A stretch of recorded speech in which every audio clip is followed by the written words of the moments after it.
اعوذ باللہ من الشیطان الرجیم بسم اللہ الرحمن الرحیم الحمد للہ رب العالمین باعث الانبیاء والمرسلین بارئ الخلائق اجمعین ثم الصلاة والسلام علی سید الخلق محمد وآلہ الطیبین الطاہرین.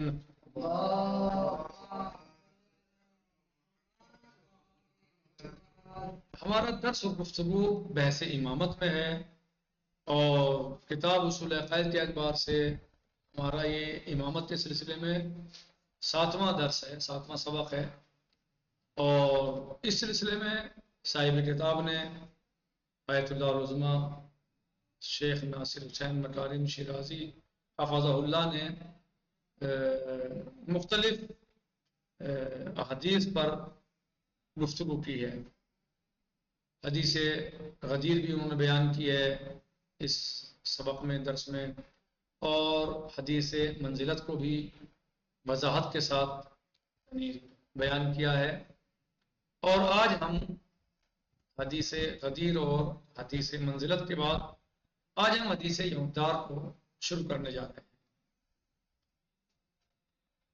حدیث یومدار اسلامی تواریخ کے بیان کے مطابق نبوت پر مبعوث ہونے کے 3 سال بعد آپ صلی اللہ علیہ وآلہ وسلم کو یہ حکم دیا گیا کہ اب اپنی خفیہ دعوت کو آشکار کریں. یعنی جو اسلامک ہسٹری ہے اس کے اعتبار سے، اس کے بیان کے مطابق، جو اسلامی تواریخ کے بیان کے مطابق نبوت پر مبعوث ہونے کے 3 سال بعد، یعنی جب آپ کو مبعوث برسالت ہوئے 3 سال ہو گئے اور 3 سال گزر گئے، تو اللہ عز و جل کا یہ حکم آیا کہ اب اپنی خفیہ دعوت کو آشکار فرمائیں. یعنی آپ صلی اللہ علیہ وسلم، یعنی ظاہری جو مثلا نبوت یا رسالت ہے، ورنہ تو آپ تو حقیقت تو یہ ہے کہ آپ سب سے پہلے نبی ہیں. وہی مانا کہ مثلا سب سے پہلے آپ خلق ہوئے. صحیح، اول ما خلق اللہ نوری، سب سے پہلے اللہ صلی اللہ علیہ وسلم میرے نور کو خلق کیا. اور تمام انبیاء علیہ السلام، رسول سلام اللہ علیہ اجمعین، تمام انبیاء، تمام رسول، سب کے سب جو نبی بنے ہیں، ان کو جو نبوت و رسالت ملی ہے، وہ آپ کی رسالت کا اقرار کرنے کے بعد ملی. یہ رسالت کا اقرار کیا، سب سے عہد و پیمان لیا گیا اور سب نے اقرار کیا آپ کی رسالت کا. تو اگر ویسے دیکھیں تو آپ تو سب سے پہلے مخلوق ہیں. صحیح، جب کچھ بھی نہیں تھا اور اللہ صلی اللہ علیہ وسلم نے پوری کائنات کو ان کے سطح میں پیدا کیا. لیکن ترتیب ظاہری کے اعتبار سے یہ اول حضرت آدم علیہ السلام ہیں، جو سید البشر ہیں، جو ابو البشر ہیں، جو سب سے پہلے انسان ہیں. اور آخر میں آپ ہمارے نبی حضرت محمد مصطفیٰ صلی اللہ علیہ وسلم تشریف لائے ہیں. اور اس کے بعد بھی آپ نے 40 سال تک اپنا اعلان رسالت نہیں فرمایا، بلکہ آپ بغیر اعلان کے ہی انسانیت کا درس دیتے رہے. بعد میں پھر اعلان فرمایا. تو کہہ رہے ہیں کہ پھر حکم آیا آپ کو 3 سال کے بعد اعلان، ظاہری اعلان رسالت کے بعد، کہ آپ اب اپنی خفیہ دعوت کو آشکار فرمائیں. چنانچہ سورہ مبارکہ شعراء کی آیت نمبر 214 میں ارشاد ہوا، بسم اللہ الرحمن الرحیم وانذر عشیرتک الاقربین، اور اے میرے رسول اپنے قریبی رشتہ داروں کو عذاب خدا سے ڈرائیں. لہذا آپ نے حکم خدا سے اپنے قریبی رشتہ داروں کو اپنے چچا حضرت ابو طالب علیہ السلام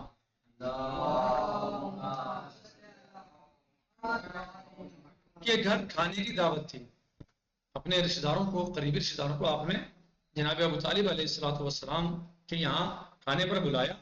اور اس کے بعد فرمایا، اے عبد المطلب کے فرزندو، اے فرزندان عبد المطلب، خدا کی قسم عرب میں کوئی بھی ایسا شخص نہیں ہے جو اپنی قوم کے لیے کوئی ایسی چیز لایا ہو جو میری لائی ہوئی چیز اور نعمت یعنی اور نعمت سے بہتر ہو. میں تمہارے لیے دنیا و آخرت کی نیکیاں اور بھلائیاں لے کر آیا، اور خدا نے مجھے یہ حکم دیا ہے کہ تمہیں اس قانون کی قبولیت کی طرف دعوت دوں. تم میں سے کون ہے جو میرا مددگار بنے تاکہ وہ میرا بھائی وسیع اور جانشین بن سکے. کیا کہا؟ تم میں سے کون ہے جو میرا مددگار بنے. نتیجے میں کیا ہوگا؟ تاکہ وہ مددگار بنے میرا، تاکہ وہ میرا بھائی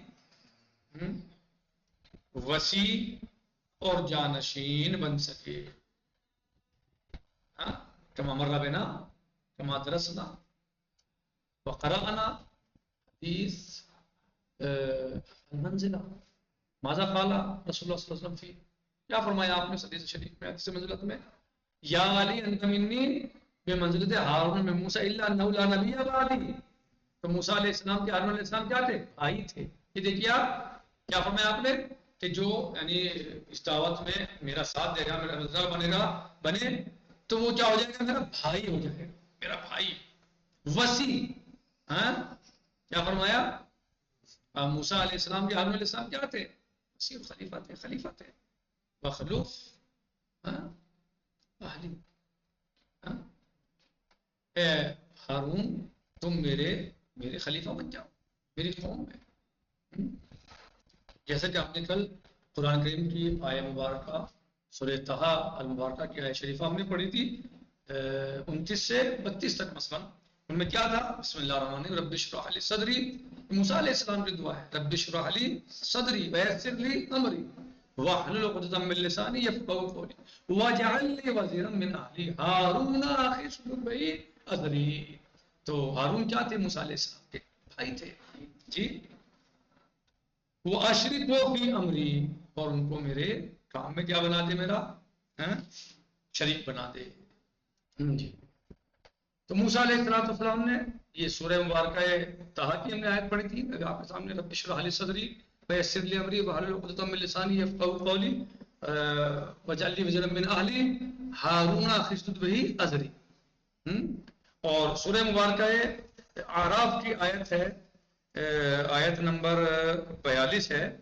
بسم اللہ الرحمن الرحیم وواعدنا موسیٰ 30 لیلہ واتممناها بعشر فتم میقات ربی 40 لیلہ وقال موسیٰ لأخیہ ہارون اخلفنی فی قومی واصلح ولا تتبع سبیل المفسدین. تو یعنی ہارون تم میرے خلیفہ بن جاؤ میری قوم میں. ٹھیک ہے. تو یہ دیکھیے وہی تقریباً جو ہے اس میں بھی یعنی کہ آپ صلی اللہ علیہ وسلم نے کیا فرمایا؟ جو میرا مددگار ہوگا میری مدد کرے گا وہ میرا بھائی ہوگا، میرا وسیع ہوگا، میرا جانشین ہوگا. صحیح. موسیٰ علیہ السلام کے جو بھائی تھے ہارون علیہ السلام وہ ان کے مددگار تھے، جیسے کہ آپ نے ابھی سنا قرآن کریم کی آیت شریفہ کو. صحیح ہے. رب اشرح لی صدری ویسر لی امری واحلل عقدۃ من لسانی یفقهوا قولی واجعل لی وزیرا من اہلی ہارون اخی اشدد بہ اذری. ٹھیک ہے. تو میرا جو میرے مدد کرے گا، آپ اللہ صلی اللہ علیہ وسلم فرماتے ہیں، اللہ کے نبی صلی اللہ علیہ وسلم فرماتے ہیں کہ اس امر میں اس کام میں جو میرا مددگار بنے. صحیح ہے. کوئی ہے تم میں یعنی اس قانون کی قبولیت کی طرف دعوت دوں تم میں سے کون ہے جو میرا مددگار بنے تاکہ وہ میرا بھائی وسیع و جانشین بن سکے. کسی بھی شخص نے اس دعوت پر لبیک نہیں کی، کسی نے بھی لبیک نہیں کی سوائے حضرت علی علیہ السلام کے. اگرچہ آپ سب سے زیادہ کمسن تھے لیکن پھر بھی آپ کمال شجاعت سے کھڑے ہوئے اور عرض کی اے اللہ کے رسول یا رسول اللہ میں اس راہ اسلام میں آپ کا دوست اور مددگار ہوں. پیغمبر اعظم حضرت محمد مصطفیٰ صلی اللہ علیہ وآلہ وسلم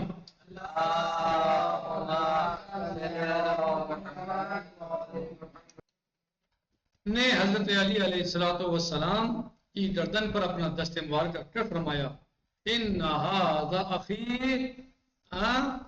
ووصی وخلیفتی فیکم فاسمعوا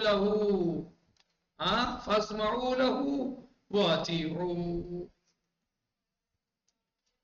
کیونکہ آپ صلی اللہ علیہ وسلم نے پہلے فرمایا تھا کہ جو اس امر میں اس کام میں میری مدد کرے گا وہ میرا بھائی ہوگا، میرا وصی ہوگا، میرا خلیفہ ہوگا، میرا جانشین ہوگا۔ ہاں، تو جب کوئی نہیں اٹھا اور امیر المومنین قائد الغر المحجلین یعصب الدین حضرت علی ابن ابی طالب علیہ الصلوۃ والسلام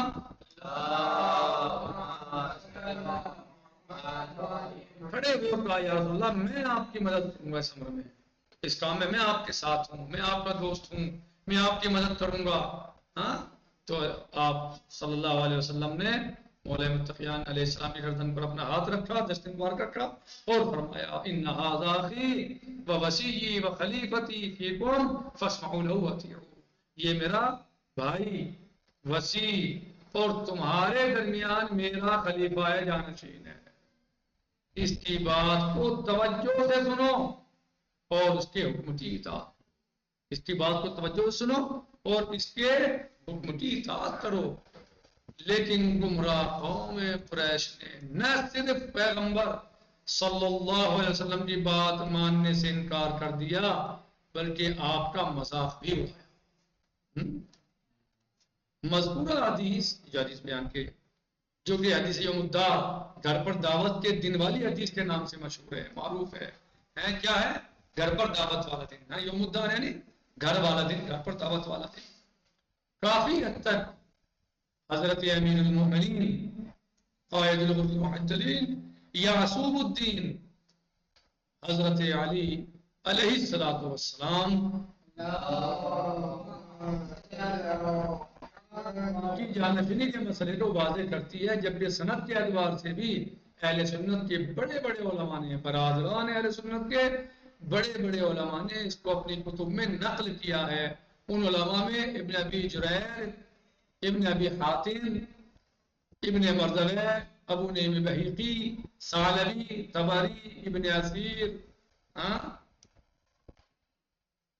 ابو الفدا اور دیگر بہت سے علماء شامل ہیں۔ یعنی یہ علماء جن کے نام بتائے ہیں عام علماء نہیں ہیں، یہ کوئی ایسی گلیوں میں پھرتے ہوئے علماء نہیں ہیں، بلکہ بہت بزرگ علماء ہیں۔ ان کا مقام ہے ان علماء کا، اور علماء سنت ان کا علماء سنت برادران سنت میں ان کا بہت بڑا مقام ہے۔ اور ان سب علماء نے جو ہے وہ اپنی تاریخیں لکھی ہیں، کتابیں لکھی ہیں بڑی بڑی، صحیح۔ بہت سارے ان میں مفسر بھی ہیں، مورخ بھی ہیں، اور ان علماء نے جو ہے وہ، اور ان کے علاوہ بھی بہت سارے علماء نے اس حدیث کو نقل کیا۔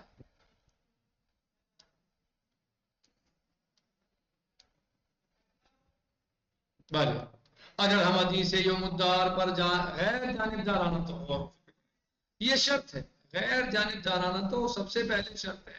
جب چشمہ مذہب کا لگ جائے گا تو پھر تو کوئی کچھ سوچے گا نہیں، وہ تو وہی سوچنا ہے جو اس نے جو ہے وہ جس کو مانتا ہے، جس بات پر اس کا اعتبار اور یقین ہے، جس بات پر وہ جمع ہوا ہے۔ لیکن اگر مذہبی چشمہ ہٹا کے دیکھیں، مذہب کی اینت کو ہٹا کے دیکھیں، تو اس حدیث سے اور گزشتہ حدیث سے جو ہے وہ حضرت علی علیہ السلام کی ولایت و خلافت سے متعلق بہت سے حقائق واضح ہو جاتے ہیں، کیونکہ اس میں مسئلہ خلافت کا ذکر واضح طور پر کیا گیا۔ اس حدیث مبارک میں، اس حدیث شریف میں خلافت کا ذکر باقاعدہ وضاحت کے ساتھ کیا گیا ہے۔ لہذا شرط یہی ہے کہ مذہب کے اعتبار سے نہ دیکھا جائے، اسلام کے اعتبار سے دیکھیں تو اس حدیث سے باقاعدہ واضح اور روشن ہو جاتا ہے کہ امیر المومنین علیہ السلام ہی واضح رسول اعظم حضرت محمد مصطفیٰ صلی اللہ علیہ وآلہ وسلم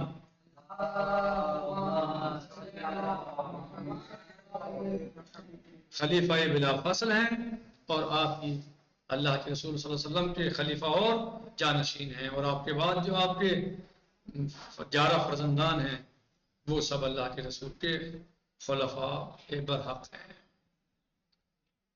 وقت تمام ہو گیا اور یہ درس بھی تمام ہو گیا، آج ہم اسی پر اکتفا کرتے ہیں، باقی انشاءاللہ کل آئے گا۔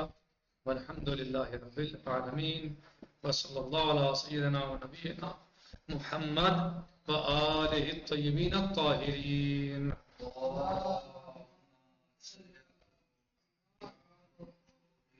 وعجل فرجهم. فی امان اللہ. خدا